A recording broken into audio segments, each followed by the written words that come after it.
Have you ever thought about opening a seafood restaurant and calling it Prawn Hub? No, but now I have.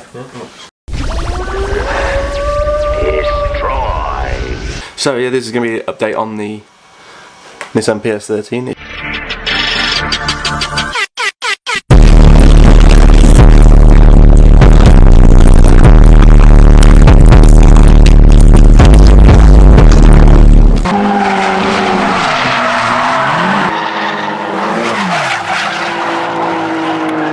If you've been following for a while, you'll remember this car in the various stages. A lot of people actually thought I got rid of it, and there had been no updates on it for ages, but I thought I'd do a little brief storyline, trying not to waffle too much as well. I've written it all down. I'm not even going to pretend that I'm not reading off a thing that I wrote, because if I try and tell this from memory, it's just going to be absolute garbage, and like the previous video I filmed the other day, which I ended up just deleting because it was uneditable.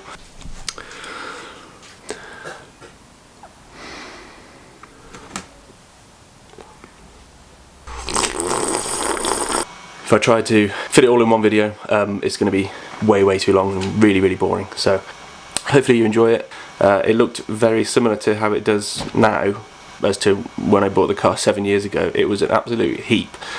Only difference then is that it didn't run. It actually, to be fair, it looked worse than it does now, but similarly incomplete, and there was a lot of work to do. And being 7 years ago, working a full-time job, wasn't great pay, trying to do a car on a budget, and even back then these cars were expensive to build, but it was the only way I could get one at the time, the one I could afford. So that's how it started, really. Before I got it, it had been crashed badly, to be owned by a guy called Vince Newt and Greg Gush at Pro Tuner. I can't remember who actually owned it, but I think they both had some sort of joint situation going on with it. So basically, yeah, this car it's been in the UK for a while, for a few years. What would you say the motorsport version of English heritage is? Thinking of like people who take old relics and preserve them. British Motor Museum. Yeah, it's got a bit of history behind it. Basically, the guy who sold it to the previous owner before me had crashed it, and then the previous owner bought it crashed, kind of hastily repaired it. It wasn't by any means straight. He put it all together with box section and plate. Like it was strong. But it wasn't straight. It's crooked. Me being blissfully naive to how much work the car needed to be usable, basically, I decided, handed over the money, took it home. Bought it as a non-runner. The non-running issue actually turned out to be from the previous owner. Some of the plugs had been mixed up from the injectors to the idle control valve, so I swapped them over and it fired right up. So that's quite good for motivation to get cracking on with the car. At least it ran then. I did have some bits of bodywork with it, but it was all very mismatched. There wasn't much, but it was honest work. I managed to get a full set of panels on it, at least, so it was complete. It was about probably 5 or 6 different colours. Basically had the bare minimum needed to actually go and drive it. So a trailer was hired. Dad was roped into towing with a 1.8 auto RAV4. On paper, could do it. In real practical application, it was a big ask of the of the car, but it made it. Noodle, come here, here I am. Oh, you're beautiful. I think pretty much right from the start I had a pretty horrendous misfire. I was pretty much running on like 3 cylinders most of the time. Stock angle, absolutely horrendous fitment, and as well as the stock angle, pretty much most of the suspension was held on by just normal kind of construction style bolts. These are probably LCA or maybe tension rod bolts. You know, you got this smooth section, the thinner section. It's designed to keep everything in place basically and locate things properly. But instead of them, it was held on kind of like stuff like this, not automotive bolts basically.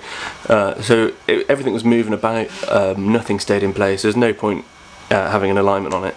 And then speaking of bolts, all the bolts holding the downpipe to the turbo and the downpipe to the rest of the exhaust just slowly worked their way loose. The whole exhaust, pretty much from the bottom of the downpipe, fell off entirely. The downpipe was completely disconnected from the turbo, but it was somehow like wedged in place so it didn't fall out, and it was gradually becoming looser. The it gradually became louder as well. It was basically the same volume it had been gradually getting to, so I didn't even notice the exhaust come off. When loading it back onto the trailer at the end, I noticed I had no exhaust. Actually ended up stumbling upon it in somebody else's pit garage with all their belongings, because they'd seen it and obviously decided that they wanted it. And take what you can, give nothing back. they were wondering what I was doing, and then when I picked up the exhaust and just said cheers, they knew they couldn't really say anything. So after that event, obviously, you know, there were some issues. Now it's worse. It went well enough for me to justify carrying on. Started doing bits and bobs, you know, finding proper bolts, connecting all suspension arms properly, made my own knuckles, lower arm, subframe, all that kind of standard stuff. I started doing some drift days, and I even did a couple of hill climbs at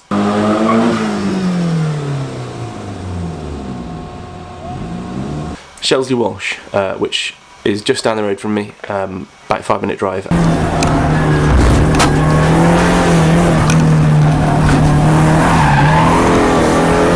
I think it's the world's oldest continuously running racetrack in the world. The world's oldest in the world.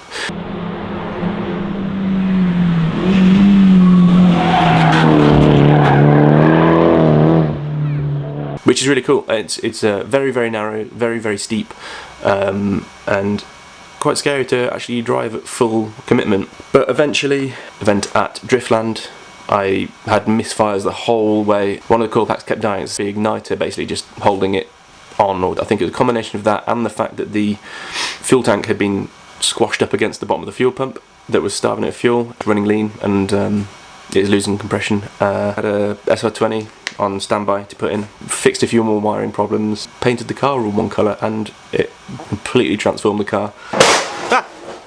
Alright. Ah! Oh.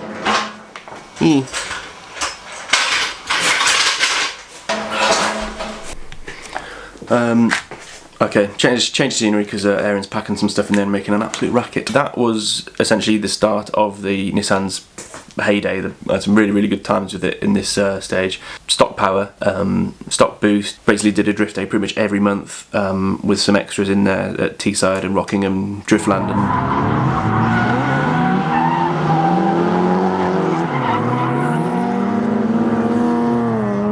and a few hill climbs. Did another hill climb at Shelsley Walsh. At one point I dropped the sump plug just before redlining second and third gear right up to the top of the hill. I left a lovely streak of oil on the upper half of the track. Somehow didn't have any oil issues, I think because of the high rev actually sucked the oil up faster than it was falling out. So yeah, there was a guy who was a few cars behind in a very, very clean PS13 who just happened to have a brand new sump plug in its packet in his boot. Being very local to Shelsley Walsh, I was able to shoot home, grab some oil, come back and yeah, refill it and then carry on my day. But yeah, stock power has proved to be super, super reliable, and it meant that I was able to spend pretty much all my money on tyres and fuel while getting really, really comfortable with the car. And then so following pretty much a solid year or so of driving the car really, really hard, it was time to do some much needed repairs and some upgrades after the wear and tear on it, especially after some damage from one of the Mayhan replica layout days at Rockingham. I took out the horrendous cage that was barely welded in, added some interior. I managed to get a Nismo front bumper and fit that and repainted it, and then came up with a livery in quite a short space of time. And me, Connor and Tom all attended one of the STL drift days that organised by Alistair Graham. I think that was the last one I drove the Nissan at. Shortly after looking at the GoPro footage from people following me, I could see puffs of smoke coming out the engine and out the exhaust, and realised something might be wrong. It's still running fine, but obviously me being me decided, oh no, I need to fix this right now. So decided to rebuild the engine. Just became one of those things where it spirals out of control and end up upgrading everything. Not that I regret it, but if I'd known it was going to take this long, I probably would have kind of planned it a little better maybe. While the car was away, I kind of began to romanticise the idea of having this pristine S chassis. Just seeing them all go up in value, and obviously I was spending all this money on it and that, and I wanted to return it to its former glory almost.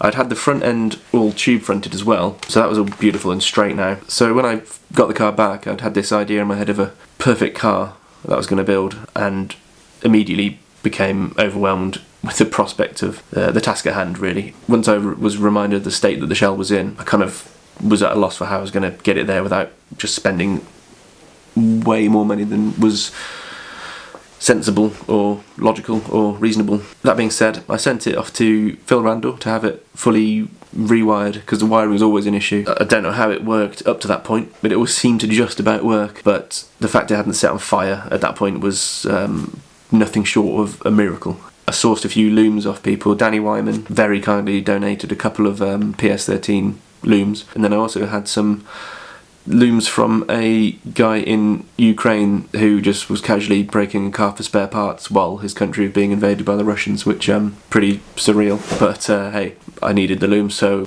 dropped it all off with Phil. He did an amazing job, really really neat, made everything work properly. The key off the original stalks, didn't need to mash any weird buttons in there, and which is exactly what I wanted, because I want it to be like a street car. He supplied the Link ECU, had a running, driving Nissan for the first time in what felt like forever. Phil actually spanner checked it, took it to HP Works. They handled the first start and the run-in and mapping it, and picked it up all done with somewhere over 450 horsepower.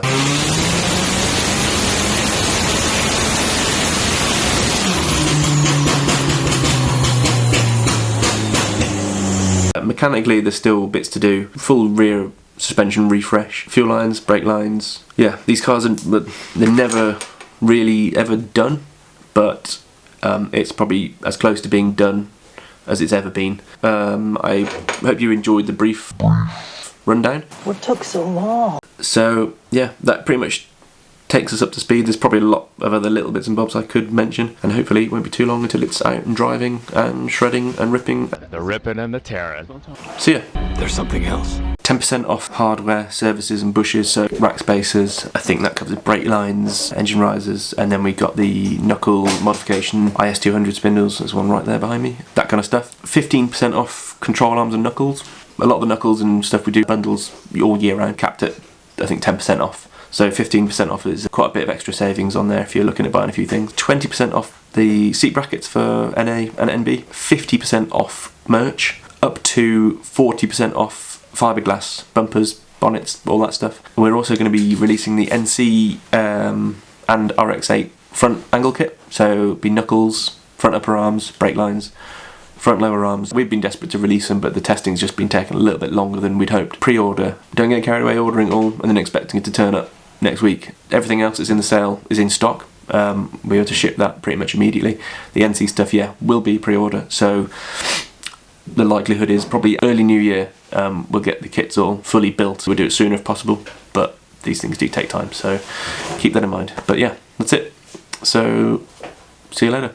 The wild women, the wild women, the ripping and the tearing, the ripping and the tearing. That's what I'm talking about. That's what I'm talking about. Oh my goodness.